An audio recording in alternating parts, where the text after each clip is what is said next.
Teman-teman, mari kita lanjutkan saat teduh kita dengan Imamat pasal 18. Menjadi umat Tuhan memberi kita tanggung jawab untuk taat kepada perintah Tuhan. Nah, Israel diperintahkan untuk hidup sesuai dengan peraturan Tuhan, sesuai dengan ketetapan Tuhan. Mereka tidak boleh hidup sama seperti orang Mesir atau orang Kanaan. Mereka adalah umat pilihan Tuhan, dan mereka harus hidup sesuai dengan standar Tuhan untuk umatnya. Nah, teman-teman, ini juga tanggung jawab kita, umat perjanjian baru. Kita sudah ditebus oleh Tuhan Yesus, kita adalah warga kerajaan Allah, kita tidak boleh sembarangan menjalani hidup ini. Dengarkanlah peringatan Rasul Paulus dalam 1 Korintus pasal 6 ayat yang ke-20. Sebab kamu telah dibeli dan harganya telah lunas dibayar. Karena itu, muliakanlah Allah dengan tubuhmu. Kemudian di dalam ayat 6 sampai dengan 30, Tuhan berbicara tentang keluarga. Bagaimana Allah mendeskripsikan pernikahan yang dapat diterima. Nah, ada 6 bidang yang dibahas dalam ayat 6 sampai dengan 30 itu. 4 tentang bentuk pernikahan yang dilarang, 1 tentang hukum bagaimana memperlakukan istri, dan 1 lagi tentang hasil perkawinan, yaitu anak. Keluarga sangatlah penting. Dunia yang indah dimulai dari keluarga yang benar. Tetapi ketika keluarga kacau, maka bencana yang sesungguhnya sedang terjadi.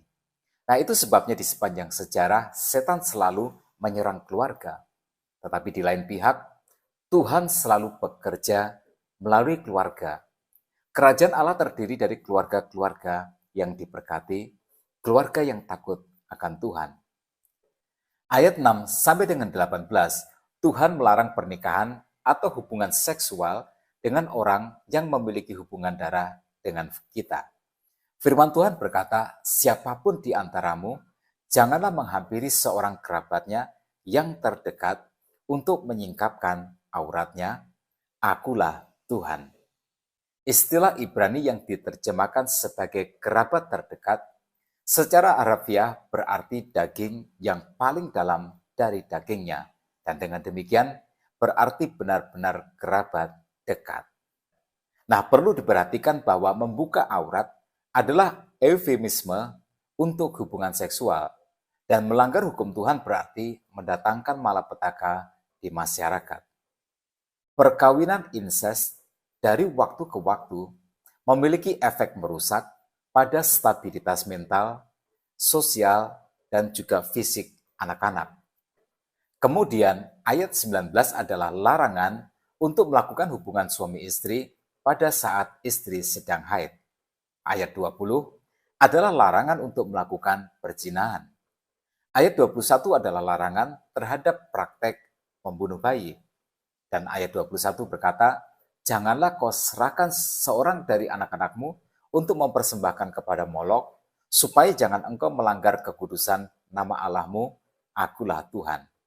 Nah, Molok adalah dewa Kanaan yang dianggap sanggup memberikan kesejahteraan. Untuk menenangkan dewa seperti itu, orang-orang mempersembahkan anak-anak mereka sebagai korban manusia.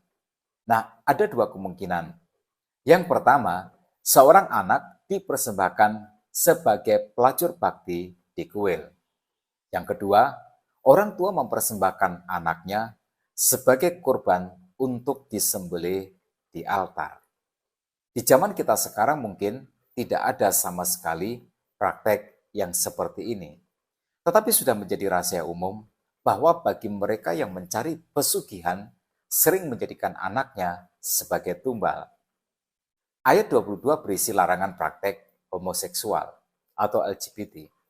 Ayat 23 sampai dengan 25 berisi larangan untuk hubungan seksual dengan binatang. Istilah teknisnya adalah bestialitas atau zoofilia, yaitu dosa penyimpangan seksual yang melibatkan manusia dengan hewan. Ayat 23 berkata, janganlah engkau berkelamin dengan binatang apapun, sehingga engkau menjadi najis dengan binatang itu. Seorang perempuan janganlah berdiri di depan seekor binatang untuk berkelamin, karena itu suatu perbuatan keji. Kita bisa melihat di sini perilaku seksual yang menyimpang merusakkan tatanan kehidupan manusia sebagaimana yang dikehendaki Allah. Dan jika dibiarkan, maka semakin lama ini akan semakin merusak. Awalnya seks secara incest, lalu homoseksualitas atau LGBT, dan akhirnya bestialitas atau hubungan seksual manusia dengan binatang. Nah, perilaku yang menyimpang ini bukanlah sebuah orientasi seksual. Ini adalah sebuah pilihan.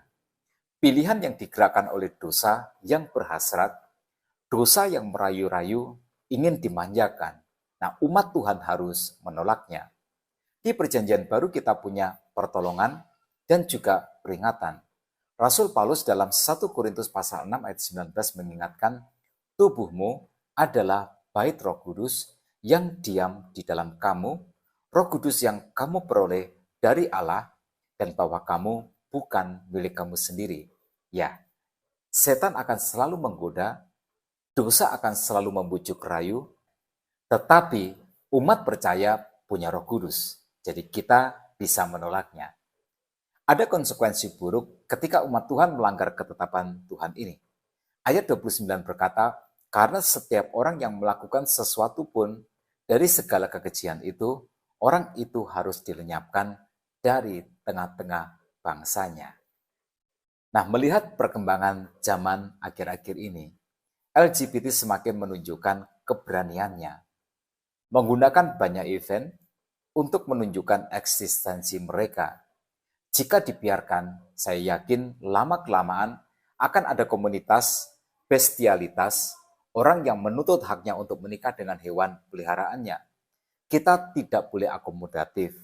Ingatlah, setiap keluarga memiliki tanggung jawab untuk melahirkan keturunan-keturunan ilahi, keturunan yang takut akan Tuhan.